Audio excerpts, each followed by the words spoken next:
احكي لكم على مشروع بيس لاجون اللي موجود على شارع دبي العين مباشره. المشروع ده انا شايفه تحفه معماريه او حاجه كويسه جدا انك تستثمر فيها. مشروع هايل جدا. ليه؟ اول حاجه بنحكي عن اكتر من 30 خدمه مميزه داخل المشروع، اهمهم ان المشروع كله محاط بلاجون كامل، وكل الوحدات بتيجي معاها مسابح خاصه.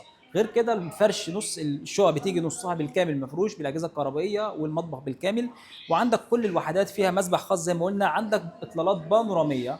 بالنسبه للسيراميك هيكون من ايطاليان سيراميكس، وحتى الاجهزه الكهربائيه كلها هتكون براند مهم جدا او براند ممتاز جدا جدا. زي ما احنا شايفين المشروع هو تحفه معماريه. عندك الخدمات الطابق الاول، وعندك خدمات على الروف فوق اكتر من 17 او اكتر من 30 خدمه. الطابق ال 17 اكتر من 30 خدمه. زي ما بنشوف المشروع كده، اولا هو واخد شكل طولي زي ما احنا شايفين. الموقع بتاعه على الشارع الرئيسي تبع شارع دبي العين. زي ما قلت لك شارع دبي العين ده شارع استراتيجي جدا، بياخدك على طول على الداون تاون والبيزنس باي 18 20 دقيقه، فمن غير اي مطبات، من غير اي حارات ضيقه، لان هو شارع مباشر او شارع رئيسي ماسك بيربط ما بين دبي والعين. هيكون عندي زي الخدمات اللي هتكون على الطابق الاول زي ما احنا شايفين كده. هتكون عندي اللاجون طبعا، هيكون عندي هنا هو ده تحت بالظبط. هنا هيكون في جيم داخل هيكون عنده اطلاله، ممكن تيجي في الفيديو اللي ورايا دلوقتي. هيكون في جيم داخل الميه، وفي جيم داخلي برضو اطلالته على الميه، وفي جيم خارجي برضو. حتى الروف فوق هيبقى فيه جيم برضو على السطح من فوق، غير المسبح المعلق اللي في الطابق ال 17 اللي بيبص على السينما على طول او اطلالته على السينما. فانت عندك جيم، عندك مسبح معلق على السينما على طول. حتى على الروف فوق هتلاقي عندك ملعب تنس، وعندك اماكن لالعاب الاطفال وجيمنازيوم، وعندك ملعب ميني جولف كمان. غير كمان ان هيكون عندك على الروف فوق زي ما قلت لك السينما واماكن الجلوس المميزه. طبعا المشروع خطه الدفع بتاعته هايله جدا. ليه؟ لان هو بيجي مع خطه الدفع مرئي اقساط شهريه 1% كلها، الدفعه الاولى 20% وبقيه الاقساط كلها 1%، واسعار هايله جدا جدا. يعني انت حرفيا لو حسبتها لحد التسليم هتكون دافع بس 54% او حتى 60% من سعر الوحده، وبعد ما تستلم الوحده عندك اقساط شهريه على 3 سنين ونص بعد التسليم اللي هم 40%. ال 40% دول بالظبط اللي راح يدفعهم بالنيابه عنك هيكون هو الساكن اللي انت مأجر له، او الايجار هيدفعهم بالنيابه عنك. المشروع اللوكيشن بتاعه زي ما قلنا على شارعين رئيسيين كمان، مش شارع واحد، شارع محمد بن زايد، شارع الشيخ محمد بن زايد، وكمان شارع دبي العين.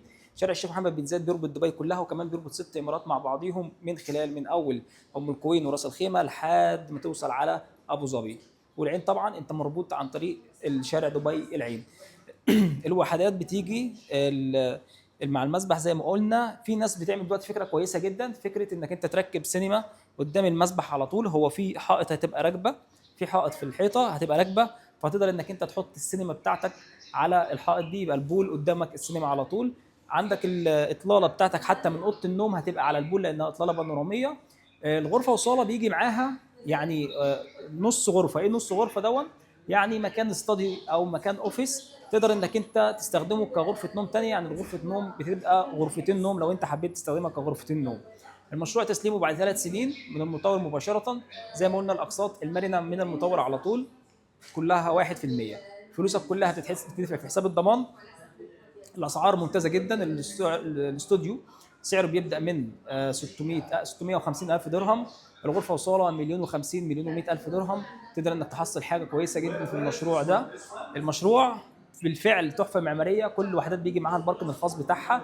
في 3 باركن تحت الارض غير الطابق الاول يبقى فيه باركن.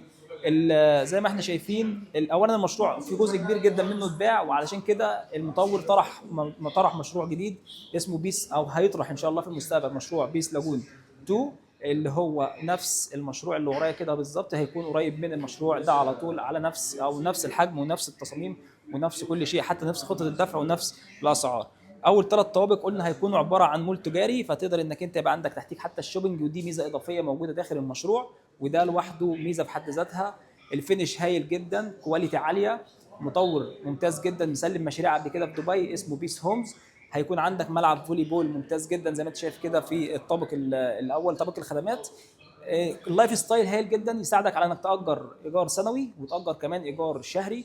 ففي جميع الحالات تعرف تعمل تقدر تستفاد من العقار دون، وتستغل من فتره ما تحت الانشاء لحد التسليم في حاجتين اساسيتين مهمين جدا. الاولى زياده سعر العقار، الثانيه زياده الايجارات. دبي معروف عنها الايجارات دايما فيها بتزيد والاسعار فيها دايما بتزيد، فانت بتستفاد على جميع النواحي.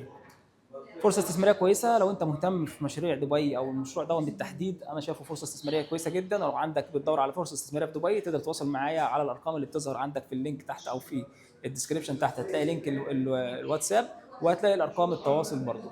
شكرا لكم واشوفكم في فيديوهات تانية ان شاء الله. محمد مصطفى.